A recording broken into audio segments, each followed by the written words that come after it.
Hello guys! Welcome back to my channel, Maymag's Family Adventure. For today's video, akong ipakita sa inyo unsaon paghimo og egg stick. By the way guys, this is a performance task of my daughter. So ako na lang siyang i-videohan para i-post na ko sa akong YouTube channel. For this menu, we're going to use 4 eggs. Then put a little salt and a black pepper. After that, you can use the whisk or a fork to beat the egg.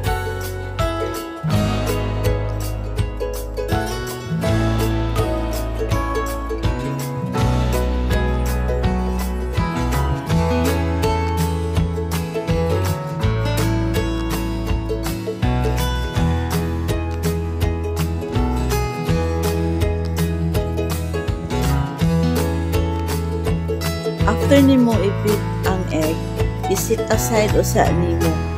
And then, kuha ka og lanera, you put a little amount of oil, then i-spread nimo all over sa lanera.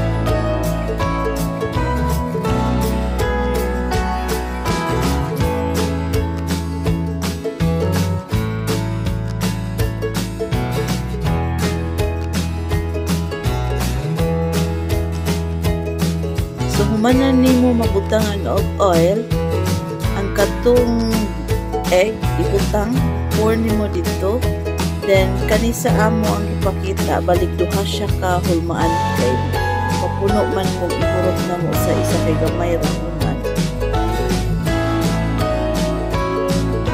Then, i-cover siya og aluminum foil.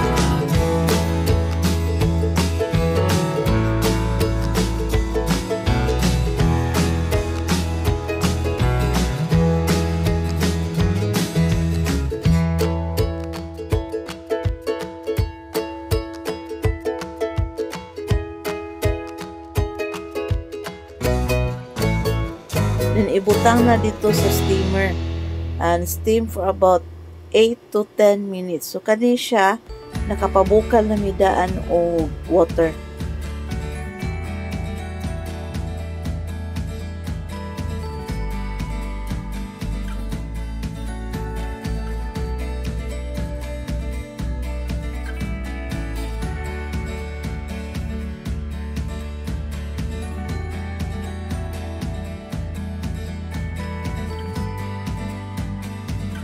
After 10 minutes, mo siyang gi-check. So, nag-use na mo ang toothpick to check if luto na ang egg.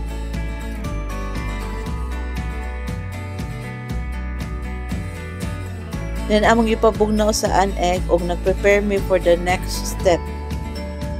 Prepare me of flour, breadcrumbs, then 1 egg again. For the flour, we put a little amount of salt and pepper to taste.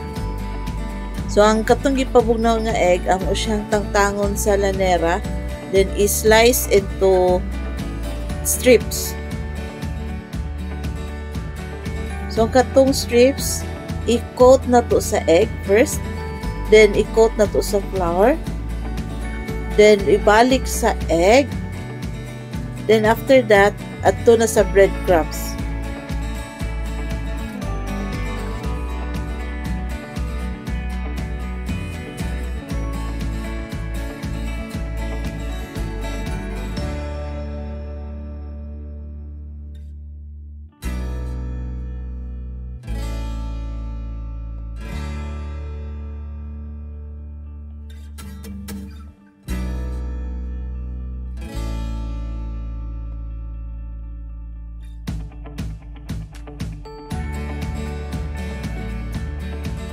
After mahuman na tanan og butang sa breadcrumbs, i-fry na to siya and then until golden brown. Then imo siyang ibali-balihon until kuan gid siya tanan ma-golden.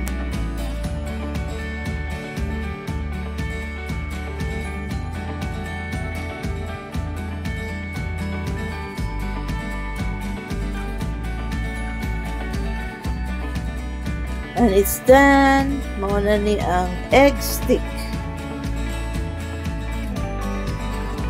butang na mo siya sa table napkin para mo-absorb ang mga excess oil.